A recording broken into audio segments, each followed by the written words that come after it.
Vince Cable, good to talk to you. Thanks very much indeed. Thank you. Well, let's go through the papers now. The company of the deputy editor of the Daily Star Sunday. That's Michael Booker. Michael, welcome again. Yeah. And you start us, I think, again with the Moat case. Well, starting off with the pictures, quite poignant pictures in the Sun this morning of two of the officers killed. Forgive me, nothing to do with the Gurkha officers killed earlier in the week by the renegade Afghan soldier. Yeah. Now, it's the poignant pictures. We've got Major Josh Bowman, we've got Lieutenant Neil Turkington there. And it's just 17 to 20 days beforehand, before they were killed. They were out and about talking with, winning hearts and minds out there in Afghanistan.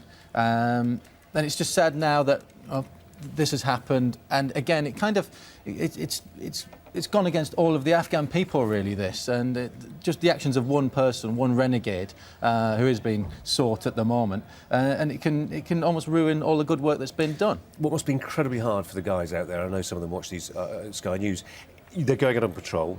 Next step, you're thinking, is there a line mine there? You're in a vehicle, you're thinking the same thing, IEDs. You go back to your patrol base, you want to relax, breathe more deeply. You can't. Well, exactly. That is the thing. There's Josh Bowman, Major Bowman, who's the second most senior officer to be killed in Afghanistan. Now, he was shot in his bed. The other two killed by the explosion. Now, it's amazing that when we hear about Facebook groups set up to people who are supposed to be heroes like Raoul Moat, if these people are bored at home wanting to set up Facebook groups to heroes, set them up for these guys. I'm into that. Move us on. Well, we've got the Moat tapes in the Daily Mirror this morning. These are some of the tapes that of him talking with social services. Now, he mic'd himself up for a lot of these. It just showed the paranoia. He mic'd himself up? He taped everything in the final year of his life. He seemed to tape himself doing everything that he did. It showed the paranoia. He had cameras all over his homes. And he's talking about how he was in a meeting with social services in August 2009. He was saying he'd like to have a psychiatrist. He would pay for a psychiatrist. Now, read in isolation, this is the kind of thing that fuels the conspiracy nuts saying, well, why did no one help him? But he said he'll pay for them. Well, he could have gone out and paid for a psychiatrist if he felt he had a problem. I think the sympathy for him, it's absolutely ridiculous, the sympathy for him. Once you go on a kill-crazy rampage, you lose all sympathy. People are talking about tasers, was that being a problem? He had a gun at his head. He'd been on the run, he'd threatened the public, he'd threatened journalists, he'd threatened police. He threatened doctors and nurses at the local hospital if they didn't save his ex-girlfriend, who he just shot. Well, exactly. I mean, that is the thing. And all this sympathy that's built up for him, like I say, read in isolation, it starts off tormented Raoul Moat. It's almost sympathetic. But at the end of the day, he's a killer, and he should be remembered as such. OK, Michael, move us on again. Well, this is my favourite story of the day. This is the computer expert. He was up in court yesterday, who worked for MI6, Daniel Houghton. Now, we've had a few rubbish spies stories recently. We had the Russians who just seem to set up home in America and England and just enjoy all the tourist spots. Now, this is a guy, he's got British and Dutch nationality, joint nationality. He worked for MI6 for a couple of years, and he got a bit bored, so he tried to sell secrets to the Dutch.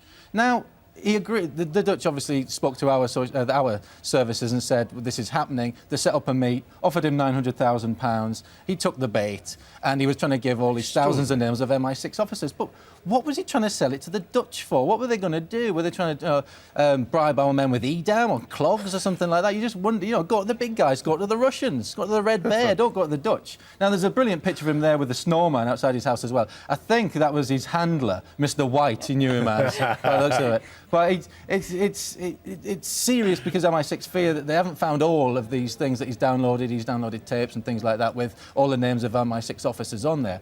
And he's got a lot in his head, apparently, as well, for when he actually gets out. He hasn't been sentenced yet. He's pleaded guilty to this. More Mr. Bean than James Bond. But exactly, yes. As they have pointed that out, he's no James Bond. He tried to live a champagne lifestyle on ginger beer wages, apparently. And baby sham. Yes.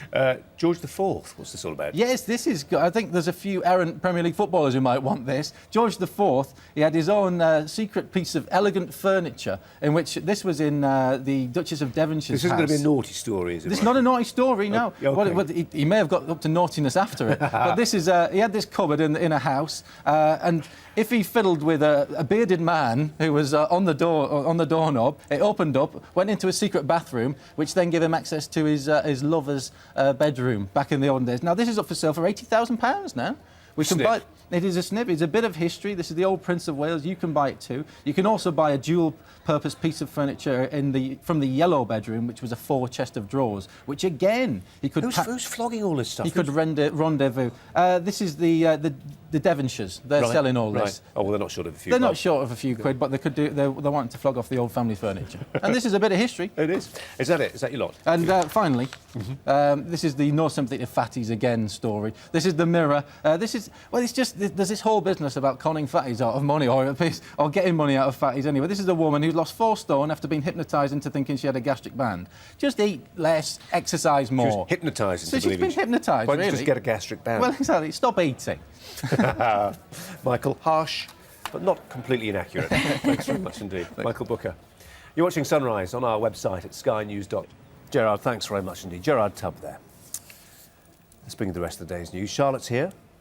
Thanks very much, Colin. An investigation into the firm which employed a German doctor who accidentally killed one of his patients has found it ignored several warnings. Daniel Ubani gave 70-year-old David Gray 10 times the usual dose of diamorphine. The report says a senior doctor had warned it was only a matter of time before a patient died. Kitty Logan reports. David Gray died. Oil than previously. And also thousands of marine animals have been badly affected by that BP oil spill, but hope has been given to some turtles. Biologists dug up about 7,000 eggs from nests on oil-washed beaches, and now the first batch have started to hatch. 22 babies were then released into the Atlantic Ocean near the Kennedy Space Center, and it's given them a fighting chance of survival far away from the oily seas of the Gulf. Let's hope they do well. Not as good as the chicken and egg story from yesterday, I Charlotte. couldn't really top that one, sorry. I did my best. Never mind. Thanks very much. Let's have a look then at the front page. Quite Sky News. Lots more on that story on our website, of course, usual address for that. Charlotte's here now with the rest of the day's news. Thanks, Colin. An investigation into the private firm which employed a German doctor who accidentally killed one of his patients has found it ignored several warnings. Daniel Ubani gave 70-year-old David... Movies. The Live Desk opens now. Only a matter of time. The warnings to a firm which hired...